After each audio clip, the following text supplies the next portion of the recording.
C'était les principales articulations de ce journal. À toutes et à tous, bonsoir. Nous débutons par ce communiqué du gouvernement.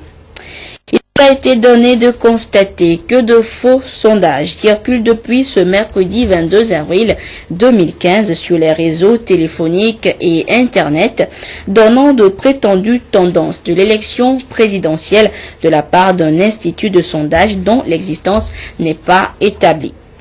En attendant d'identifier les auteurs de ces actes répréhensibles susceptibles de troubler l'ordre public, les populations sont invitées à n'accorder aucun crédit à ces informations dénuées de tout fondement. Le gouvernement prend à témoin les observateurs nationaux et internationaux de cette manœuvre malveillante dont l'objectif est de porter atteinte au bon déroulement du processus électoral et à sa crédibilité. Ce nonobstant, le gouvernement se félicite de la poursuite du processus électoral dans une atmosphère de paix, de sérénité et de quiétude.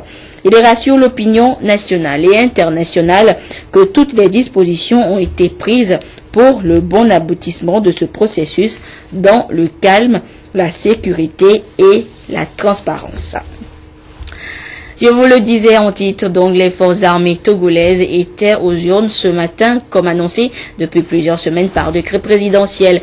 Un vote par anticipation comptant pour la présidentielle du 25 avril prochain. Et ce matin, le président de la CENI était à l'école primaire publique du camp général Nyazingbe et Adema pour constater le bon déroulement de cette étape du processus électoral. Le compte rendu avec Emmanuela Adiaklo et Rachel Aoukou. À la file indienne, les forces de sécurité et de défense accomplissent leur devoir civique. Nous sommes à l'EPP camp général Nyazingbe et Yadema. Ici, 13 bureaux de vote ont ouvert pour le vote par anticipation. Le chef d'état-major général des forces armées togolaises, le général Abalo Kadanga, exerce ici son droit de vote. Pour l'heure, tout se déroule dans le calme et la sérénité.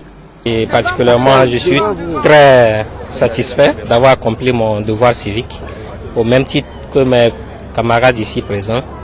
À présent, nous sommes disposés à assurer la sécurité de l'élection, au cas où on nous fait appel. À mon arrivée, et pendant que j'accomplissais mon devoir civique, je n'ai pas eu à remarquer un manquement. Le président de la CENI, Tabiou Tafa, est venu s'enquérir du bon déroulement des opérations. Nous constatons une très grande affluence des éléments de FDS qui veulent chacun accomplir son devoir civique. Nous sommes satisfaits de l'organisation de ce centre. Nous profitons pour féliciter le président de la CENI et ses collaborateurs et nous invitons les électeurs à la patience parce que les files sont longues, chacun passera à son tour, il fait un peu chaud, mais ça ne se passe qu'une fois. Et demain, ce sera terminé pour eux. En tout, 224 bureaux de vote sont disponibles sur l'ensemble du pays pour ce vote. Le vote par anticipation est autorisé par l'article 117 du Code électoral afin de permettre aux forces de sécurité et de défense de se libérer et être disponibles pour sécuriser efficacement le reste du processus électoral. À l'école primaire publique, camp gendarmerie, autres centres de vote, ce sont les éléments de la FOSEP, Force Sécurité, élection présidentielle 2015, qui se sont également prêtés à l'exercice. Pierre Susupo. La Force de Sécurité, élection présidentielle, FOSEP 2015, en ligne pour l'accomplissement de son devoir civique. Dans ce bureau de vote, comme beaucoup d'autres ouverts pour la circonstance, on observe tous les protocoles et on vote le candidat de son choix. Je viens d'accomplir mon devoir citoyen. Je viens de voter comme tous les agents de la force de sécurité et de défense. Et ce vote aujourd'hui, vous savez que c'est le vote par participation. C'est pour nous permettre de jouer de 5 la sécurisation des bureaux de vote.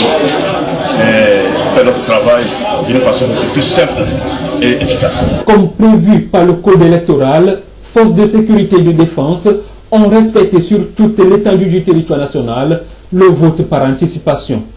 Au total, 8000 hommes de rang ont exercé leur droit de vote et devront donc vaquer à leur mission, la sécurité du reste du processus électoral en cours, tel que défini par la Commission électorale nationale indépendante, CENI. Pierre Sessecourt l'a dit, les corps habillés en fonction dans les autres garnisons de l'intérieur du pays ont également rempli leur devoir civique quelques jours avant le reste du corps électoral. Les étapes de Kara et d'Apaon avec nos correspondants Nestor Mozo et Désiré Aloy. Selon le code électoral togolais, les agents des forces de sécurité et de défense exercent leur droit de vote 72 heures avant tous les autres citoyens. Cette disposition a une fois encore été respectée. À Kara, les corps habillés ont voté pour l'élection présidentielle du 25 avril dans 11 bureaux répartis dans 2 centres, l'un à l'école primaire publique centrale et l'autre au CEG Camp Général Améi. Nous avons, selon les instructions données par nos chefs, notamment la CELI COSA, commencé les activités déjà à 5h30 par l'ouverture des bureaux de vote et par l'installation du matériel électoral.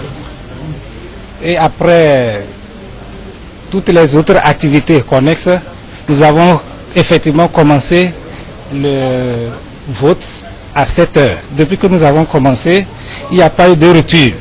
La file est là, ils viennent, ils votent. Dans notre centre, tout se déroule dans de bonnes conditions. Tout a démarré à 7h comme prévu. Tout le matériel était là. Donc ça se déroule normalement.